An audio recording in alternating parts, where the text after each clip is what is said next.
10 horas e 27 minutos. Vamos trazer aqui as repercussões sobre o atentado ontem em Brasília, porque o vice-presidente Geraldo Alckmin disse que as explosões de ontem em Brasília são sim um atentado.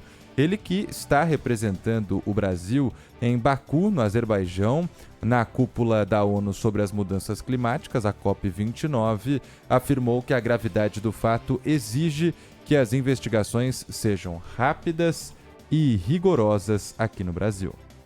Triste e grave. Triste pela perda de vida e grave por ser um atentado a uma instituição da República, um poder da República, e que deve ser apurado com extrema rapidez e com extremo rigor. Então, eu acho que, e é isso que acredito, os órgãos de segurança o farão. É lógico que é atentado. Tem razão o vice-presidente da República, sem dúvida nenhuma, principalmente no local onde aconteceu, da forma como aconteceu, com vítimas, enfim, é um atentado sim. O que a polícia vai esclarecer nos próximos dias é porque se foi uma motivação estritamente pessoal ou se teve uma motivação política maior. Mas ao que parece no primeiro momento foi um fato isolado, uma iniciativa dessa pessoa que acabou morrendo também no próprio atentado. Mas foi um atentado, sem dúvida. A imprensa internacional repercutiu bastante esse atentado contra os prédios do STF e da Câmara. O jornal britânico The Guardian, por exemplo, destacou que a morte acontece dias antes da reunião de líderes do G20, que é o grupo formado pelas maiores economias mundiais, mais a União Africana. E o The New York Times disse que o criminoso agiu sozinho e que ele foi candidato a vereador em 2020. Pontuou algumas das notícias que também circulam aqui no Brasil. Perguntado sobre a possibilidade desse ataque de ontem atrapalhar o G20 na capital fluminense, o vice-presidente Geraldo Alckmin negou. É permanente o trabalho no sentido de reduzir essas violências, esses atos absurdos que comprometem a paz, comprometem a democracia, comprometem a segurança. Mas nós temos instituições sólidas e a apuração será rigorosa. Algum perigo para o G20? Não vejo nenhum problema, está tudo muito bem encaminhado para o Rio de Janeiro. Aliás, acho que o principal ponto que precisa ser esclarecido, foi falado, é se esse indivíduo tomou a iniciativa de morrer no atentado, quer dizer, se ele foi de caso pensado, como um homem-bomba nos países árabes ou em Israel, se ele foi exatamente de caso pensado para morrer e explodir e detonar o artefato, ou se o artefato detonou por uma falha qualquer, né, sem querer que isso aconteceu. Nós vamos tentar entender isso nos próximos dias. Agora, se foi essa segunda hipótese o artefato ter detonado sem querer, me lembra o caso do Rio Centro, né? Durante a ditadura militar, em que um artefato estourou no colo de um oficial das Forças Armadas dentro de um carro. Então, vamos tentar entender, porque há muito tempo isso não acontece no Brasil. A gente recebeu algumas imagens do circuito de segurança do Supremo Tribunal Federal, tão aproximadas, e é possível observar esse homem chegando. Ele caminha com um guarda-chuva porque chovia na capital federal. Aí, quando ele para bem em frente ao prédio do Supremo, ele fecha o guarda-chuva, tira uma mochila das costas, abre, tira algumas coisas de dentro da mochila e começa a jogar as bombas em direção ao prédio do Supremo.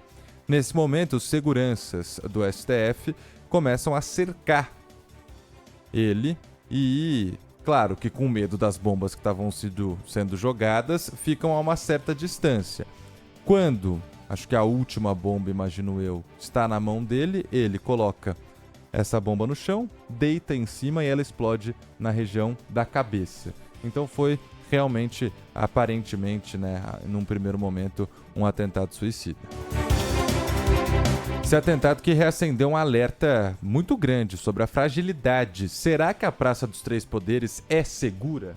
Porque ainda há a lembrança dos ataques de 8 de janeiro do ano passado. Aliás, Lopato, esse homem também acabou explodindo qualquer possibilidade de anistia. Fica muito difícil do ponto de vista político agora a anistia daqueles envolvidos no 8 de janeiro. Prejudica quem batalhava por essa tese. Em entrevista à Rádio Bandeirantes e à Band News TV mais cedo, o Major Rafael Bruck, da Polícia Militar do Distrito Federal, falou em trabalho conjunto das forças de segurança para apurar o ataque.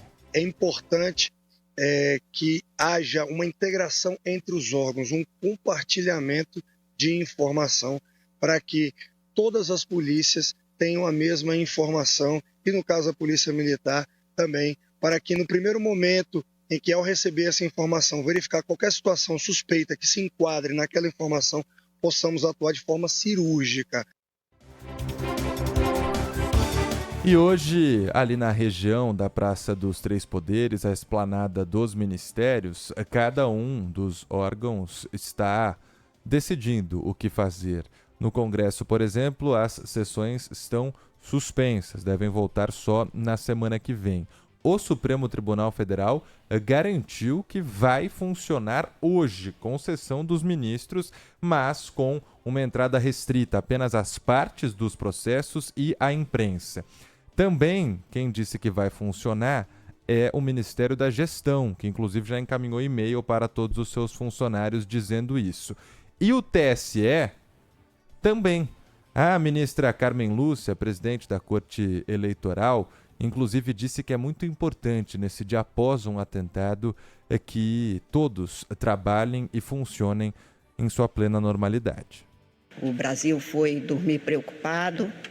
Nós, cidadãs e cidadãos brasileiros, acordamos ocupados em manter as nossas funções para garantia de continuidade estável, segura e contínua das instituições democráticas.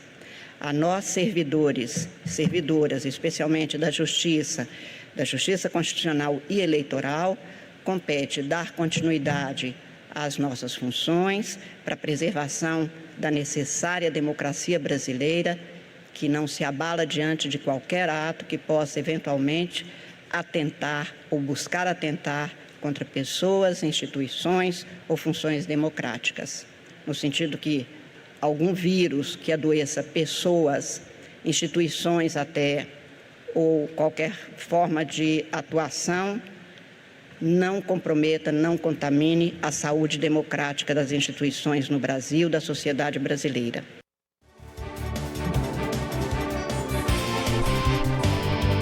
Dez horas e 35 minutos, daqui a pouquinho a gente traz reportagem direto de Brasília com as contínuas repercussões dessa história toda, porque é um atentado que levou à morte do homem que atacou. Ele inclusive tentou entrar no STF e não conseguiu. Tinha alugado há alguns dias uma casa em Ceilândia e essa casa conta com alguns recados nos espelhos, nas paredes que ele teria deixado, talvez já mostrando a motivação.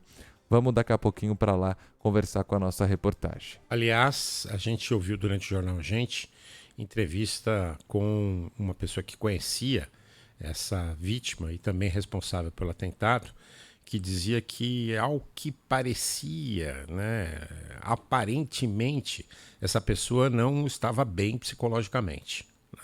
Vivia um momento difícil de vida e não estava bem. Falava coisas desconexas. Nós ouvimos essa informação hoje durante o Jornal Gente.